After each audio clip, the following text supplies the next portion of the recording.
Welcome back to Trendlines over Headlines, the show where we break down the markets with some of the best traders and analysts out there. My name's Patrick Dunawilla. I'm the editor of the Chart Report, and I'll be your host. Joining me to make sense of the markets today is Willie Delwiche. Willie is an investment strategist and founder of Highmount Research. His work is focused on the bigger picture trends, and he's constantly weighing the bullish and bearish evidence in order to stay objective and unbiased. But before we talk to Willie, the week is over, so let's take a quick look at how it shook out.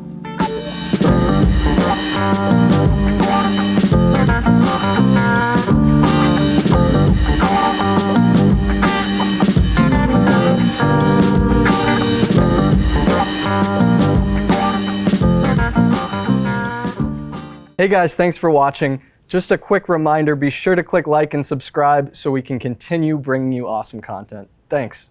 So it was a shortened week with the markets closed tomorrow for Good Friday, but the Dow was the only major index that closed positive on the week, gaining a little more than 0.5%. The S&P 500 was essentially flat on the week, leaving us with this doji candle on the weekly chart.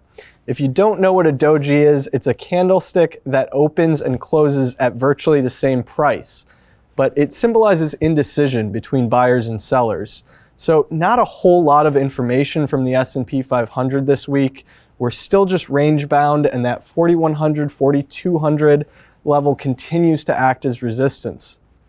On a weaker note, small caps lagged by a notable margin, with the Russell 2000 dropping more than 2.5%. There's a lot of eyes on this Russell 2000 chart here as it tests this crucial level around 1,700. Those were the 2018 highs and the pre-COVID highs. And here we are testing it again for the third time in the past year. So the bulls really need small caps to step it up here.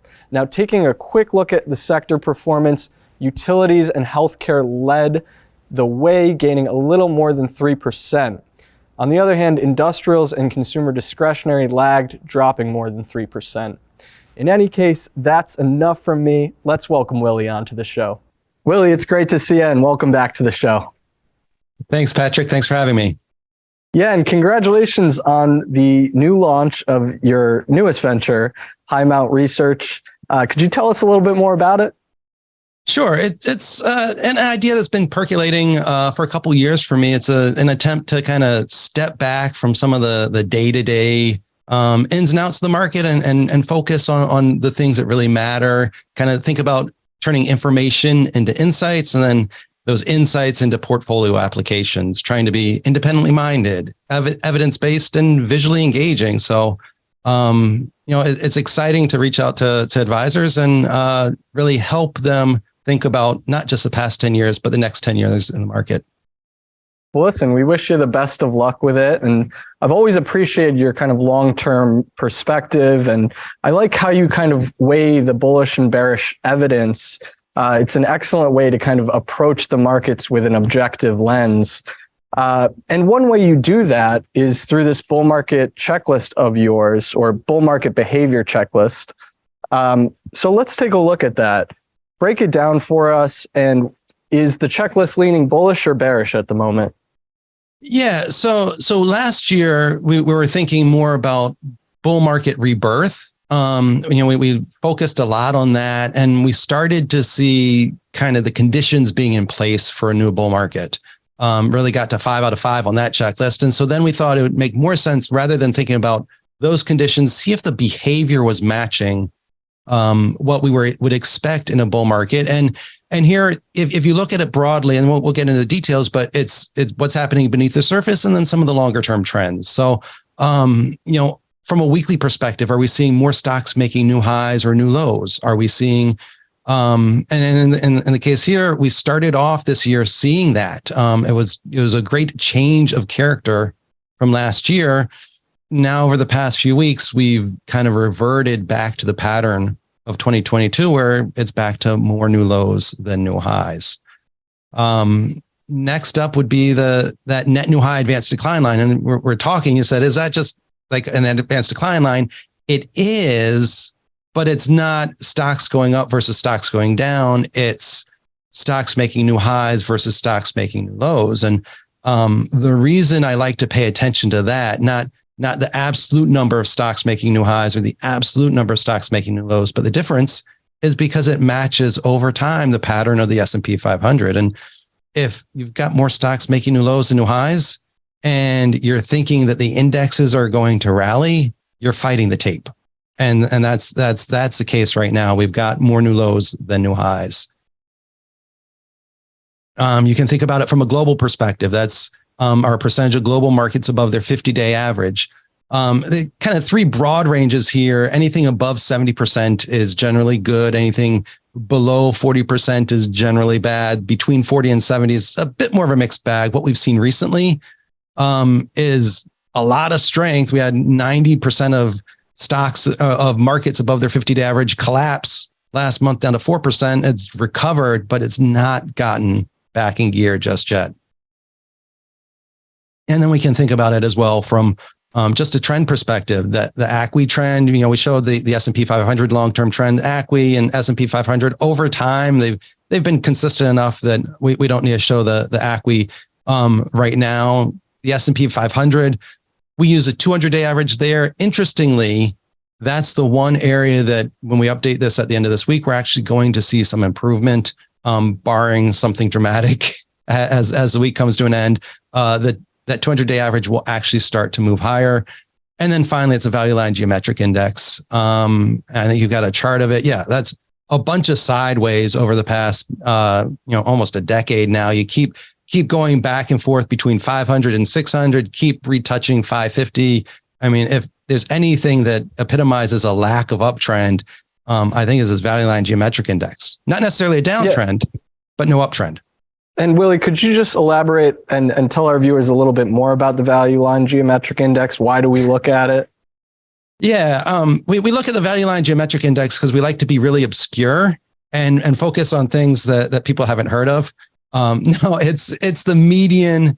It looks at the median stock in the value line universe. It's 1,600 stocks. So you get rid of the outsized influence that you get from the mega caps in something like the S&P 500 or the NASDAQ 100. This looks at the median stock, and over the past few years, the median stock's not really gone anywhere. Yeah, it kind of gives you a much broader view of the stock market than something like the S&P 500, which we always look at. But you touched on it a little bit, but I know you do a lot of work on breadth. So I want to get your perspective on that because it's a pretty hot topic right now. Everybody is concerned over this mega cap leadership. It seems like mega caps are the only ones kind of propping the market up right now. And I want to ask you what you think of that. Is mega cap leadership a concern of yours right now, or do you think fears are just kind of overblown? Do you think the big boys should be doing what they're doing? Well, I think there's a couple ways that you can frame the answer. One, the mega caps, by and large they're tech right now, so it seems like it's speculative tech. I think in this environment they become the safe haven. And so seeing, in the wake of, in the wake of the bank crisis, seeing money flow towards those mega caps isn't too surprising. I think from a broader perspective, it's not so much whether the mega caps are leading versus lagging, but whether they're moving in the same direction as the rest of the market. If the mega caps are leading, so if the generals are leading the charge, but the army is coming along behind them, there's no problem with that leadership. The issue comes if you've got the mega caps leading the charge and the army, the small caps, the average stock, the value line geometric indexes are heading in the opposite direction.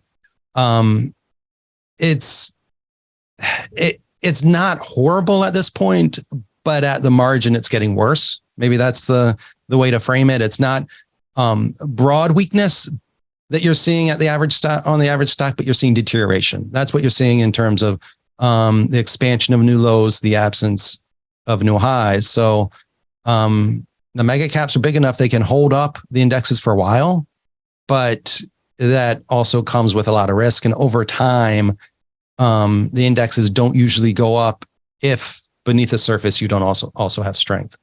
I see. So you kind of need some of those smaller guys to pick up the slack pretty soon. But in addition to breadth, I know you do a lot of work on sentiment as well. So I have this chart here. It's Justin Mames's, classic sentiment cycle framework.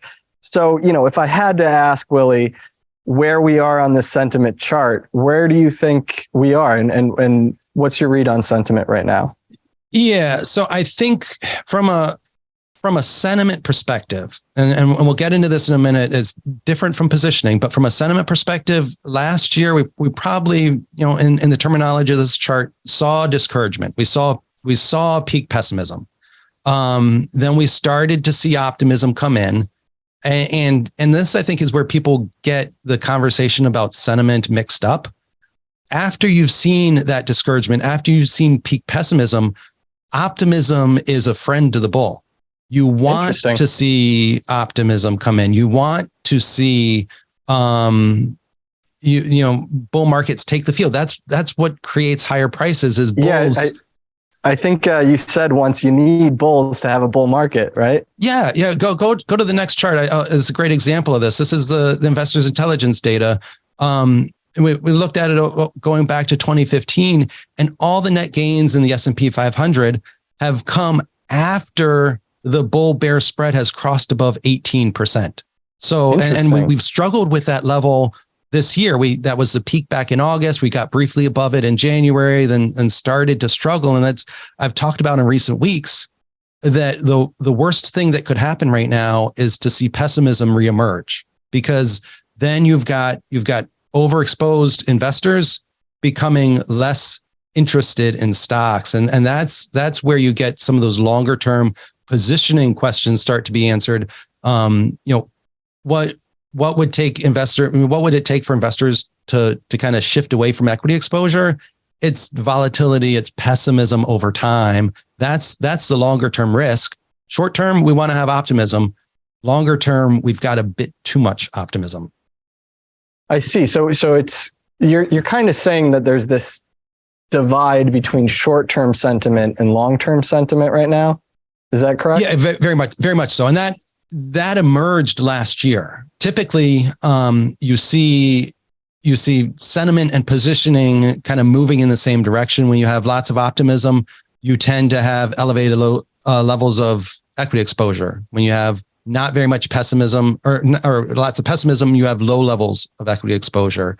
This asset allocation survey from the AAI shows we had elevated equity exposure all of last year, stayed above average for the entire year. Exposure to bonds and cash remains below average. And so talking about short-term pessimism, yeah. Have investors done anything about it? Not so much. And really that's what drives long-term returns, is when investors have done something about how they feel about the market. And that's what, I think that's the message from this chart, that compares household asset allocation. Here we're looking at the ratio between stock exposure and bond exposure and comparing that to forward returns for the stock market. And it's an inverted relationship. So when the stock bond ratio is high, forward returns are low. When that ratio is low, when you have lots of bonds, forward returns for stocks tend to be high. Right now, and that orange line is pulled up 10 years, right? It's the returns 10 years forward. It actually stops 10 years ago, because we don't know yet what the returns for the past decade are going to be. Wouldn't it be nice if we did? Yeah, exactly. But the blue line there suggests that they're not going to be as strong as what they were over the past decade. That's the real takeaway here. A decade ago, investors had low levels of equity, high levels of bond exposure. The exact opposite right now. You got 3 times as much equity exposure as bond exposure. And when that's happened in the past, equity exposure or equity returns have suffered. I think that's a good point. And this is kind of just another way to look at that, right? Yeah, that's exactly right. So here we're looking at household equity exposure as a percentage of liquid assets. So it's bonds and cash in there. Take out household, house equity that you might have. So it's stock exposure relative to liquid assets on the bottom there. And then on the top, that's the S&P 500. And this goes back to the 1950s. And the point here, and this is a kind of preparation for investors who are used to the S&P going up and to the right, is that in the past, when we've gotten elevated levels of equity exposure, the stocks have stopped going up and to the right for a period of time, and they've gone sideways. This isn't a call for market crash or saying that there's something cataclysmic. It's just, if your expectations are stocks always go up and to the right, be aware that there have been lengthy periods in the past when they've gone sideways for a decade or more. And from a positioning perspective, it looks like we're at the beginning of another one of those periods. I see. So to sum it all up, it kind of seems like, investors might have said they were very bullish in some of those surveys last year, but in terms of what they did about it and how they're positioned, you aren't really seeing that fear yet. Right. We haven't seen that fear. And then the takeaway from it is that we're sitting on top of, even after last year, we're sitting on top of a lot of gains over the past decade and investors that are heavily exposed to equities. And it would be outside the normal for a repeat of the past decade, meaning sustained above average strength, to persist. And it's time for investors, I think, to start to remember the lessons of the past and think about, equity exposure beyond just what's in the US, or asset allocation positioning beyond just equities, and kind of reintroduce questions that have been forgotten about. Yeah. Well, Willie, I want to move on to yields real quick because Treasury yields seem to be driving so many of the trends across the market still. The 10-year is trading at a 6-month low right now. It sliced through support this week around 3.4. But then you have another shelf of support right under it that we're kind of testing now. It's kind of a big area between like 3% and 3.2%. But, that was resistance in 2013, 2014, and then again in 2018. Should we expect it to offer some support here? What's your outlook on the 10-year? Do you think we maybe just chop around in this zone between those two? Yeah, I mean, if you look from a long-term perspective, we're off our highs. We haven't really broken down, and you zoom out even further, and it looks more like the early stages of an extended move higher than some sort of exhaustion. I think really we need to understand what's happening from a yield perspective, not just on its own, but also relative to what the Fed is signaling. And the Fed's signaling we need higher yields still. We need higher rates. The bond market believed that prior to Silicon Valley Bank blowing up. But since then have come around to this view that the Fed's going to not just pause, they're actually going to cut rates going into the end of this year. We can ask all sorts of fun questions about should they or shouldn't they? What could that mean for equities? What might that mean for equities? I think the best way to think about this is to look at yields and yield momentum from a corporate perspective. So corporate bond yields. And there we don't need to come up with stories. We can just look at the data. And we can see that upside momentum in corporate bond yields, BAA corporate bond yields, peaked last year as yields got to their highest level since 2010. Since then, yields have moved sideways, but momentum has turned negative. And the important part of this, Patrick, is that not every time, but in aggregate, when we have seen bond yields fall since 2000, since 1965, that's when all the gains for the S&P 500 have been realized. So we can talk about should they or shouldn't they from a Fed's perspective. Is the bond market right or is it wrong? But that is almost secondary to the fact that when corporate bond yields are falling, stocks tend to rise. When corporate bond yields are rising, stocks tend to fall. Right now, wherein corporate bond yields are falling, that's improved liquidity for the stock market. That's actually a very bullish development that we've seen over the past couple weeks. Interesting. And to go back to the weight of the evidence, sounds like this one is one that kind of goes against the bull market checklist checklist, which is bearish right now, this one's actually pretty bullish. Is that right? Yeah, very much so. And so we have we have some scales that we kind of go beyond the technicals, look at the macro influences and the market influences. And as I was updating them this month, we took breadth off of the bullish side. We took sentiment off of the bullish side. We talked about the reasons for that, but we also took financial liquidity off the bearish side for exactly the reasons we're talking about here in terms of corporate bond yield. So, again, we can get stuck in our narratives and think that things might happen or think that things should happen. But at the end of the day, we need to listen to the market and pay attention to what is happening.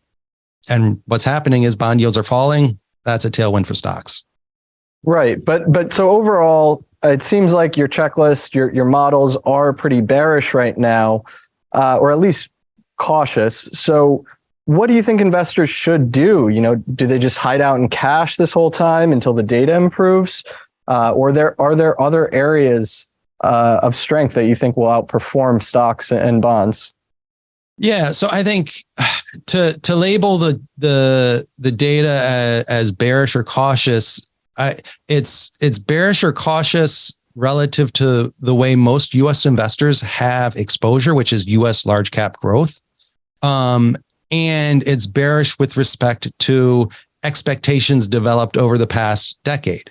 If we take a more global perspective from equities, for example, we can see that the rest of the world is gaining strength versus the US. Not many US investors are prepared for this, in part because it's been a decade since it's happened. And you can see, we got the ratio between the US and the ACWI or ACWI-X, and our long-term trend. And at the bottom there, you can see, number of weeks in a row that the US has been in the lead versus a number of weeks in a row that the rest of the world has been in the lead. It's been over a decade since we've had an extended period of global leadership outside of the US. And so I think this is a paradigm shift for many investors. It's not new.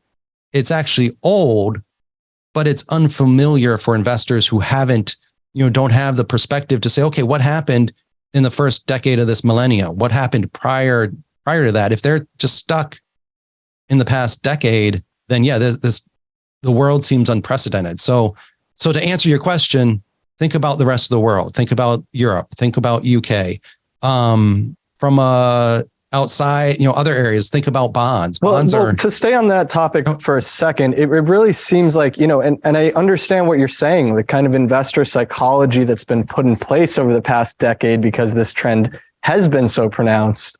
It's going to take a while for them to move towards that trend. And it's going to take that outperformance probably, because it seems like, the boy who cried wolf with things like this, because it seems like every year we hear, oh yeah, this is the year that emerging markets or the rest of the world outperforms the US. But for the past 10 years, that has not come to fruition, right? Yeah, You're saying I think and it is kind of starting so far in 2023, right? It started last year, and it's continuing this year. But yeah, it will take time for investors to embrace this. I think it will also, for U.S. investors, it will take work to embrace this. I was going through some of the model portfolios that we manage, and trying to position for this in terms of more global equity exposure than U.S. equity exposure in those portfolios, and it takes active work to do that. From an ETF perspective, there's way more ways to slice and dice the U.S. market than there are to slice and dice the global market, and so it might mean putting larger chunks in single ETFs than you would if you were in the U.S. But I mean, that's where the opportunity is right now. It's underexposed. U.S. investors are underexposed to the rest of the world. I think it's a mind change that needs to take place. We could talk about it as well with respect to commodities. Commodities had a great run, off of its COVID lows into early part of last year. The problem for many investors is that it comes after a decade of weakness, many investors didn't have any exposure to commodities, and so they weren't in a position to take advantage of that. And I was going through some old model, some asset allocation framework stuff from over the past decade, and a decade ago, commodities were included, as asset classes in like firm level asset allocation matrices. By 2020, they disappeared because and why is that? Because after a decade of underperformance, they got forgotten about. Very similar to the outside the world or emerging markets type theme. Exactly. And so we can think about commodities. You're showing a chart of the CRB kind of going sideways. And you know what? I'm glad you brought it up too, because we did see kind of a fake out this week, right? Or maybe not this week, over the past month or two. It broke down, and then here we are with crude oil ripping on Monday. We're back above that former support level, right? Yeah, and so the lesson here is, when commodities got weak, then maybe they were weak enough to fall out of a portfolio. The important aspect is, take them out of the portfolio, don't take them off the table. Keep them as part of the conversation, so that when you start to see strength again, then you are in a position to remember commodities. You can't add what you don't talk about. You can choose not to add what you do talk about, but the moment that's out of the conversation, it's no longer part of the opportunity set. And if there's anything from this coming decade that I want to stress is keep your opportunity set as broad as possible. Then you can make your decisions. But if you narrow your opportunity set, you have excluded the ability to include that. And what you're showing now shows the benefits of periodically rotating into stocks and then periodically rotating into commodities. You come out with better returns and less volatility if you follow the strength of the trend between the S&P and the CRB. When stocks are leading, rotate into the stocks. When commodities are leading, rotate into commodities. Doesn't mean you always have commodity exposure, but when commodities are strong, you want to have that exposure. I see. That makes sense. And it kind of pairs with this one too, right? Where, like what you were saying, when commodities are leading, have exposure to commodities. When stocks are leading, have exposure to stocks, right? Yeah, exactly. And with respect to this chart, just it hammers home, a decade of no commodity strength. I think, prior to that 107 weeks in a row of CRB leading the S&P 500, I think the 8 or 10 years prior to that, it was like 95% of the weeks, the S&P was in an uptrend relative to commodities. So there wasn't a reason to have commodity exposure. But you go back prior to that and you had sustained periods of commodity strength. And, those kind of orange daggers that show up, that's commodity leadership.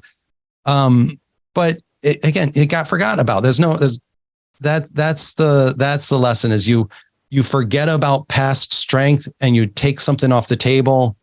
You don't have the opportunity to participate in strength when it does reemerge. And most of these things happen in cycles. Maybe they're short cycles, maybe they're long cycles. They tends to go through cycles over time, and you want to be positioned when you see new strength, new leadership emerge. And usually it's not new, it's just something that you'd forgotten about. Yeah, and I like what you said there earlier about how and I think it's a good way to end with a nice message, which is just kind of keep an open mind in terms of your opportunities out there, whether that's, global equities or commodities. Don't necessarily lean on these old relationships that have been in place for the past decade. Is that fair to say? Very, very much so. Remember that the last decade was in some ways a historical aberration. And if the environment that led to that strength isn't there anymore, you can't expect those relationships to hold. And to go back to what you said about people crying wolf about leadership emerging, you can have a view, but then let the market test it. And if the market is testing and showing strength in, for example, commodities versus stocks, or showing strength in the rest of the world versus the US, then you lean into it. You don't say, well, it's going to happen, and just close your eyes and trust that it will because you thought it might. I love it. You know, listen to the market and let the market tell us what to do, right? But anyway, exactly. Willie, we've got to leave it here, but thank you for coming on the show and sharing your perspective, and enjoy your long weekend. I hope you have a happy Easter. Yeah, thanks a lot, Patrick. You too. Cheers. Thank you guys for watching. If you enjoyed the show, be sure to click like and subscribe. Enjoy your long weekend, and we'll see you again next week. Thanks.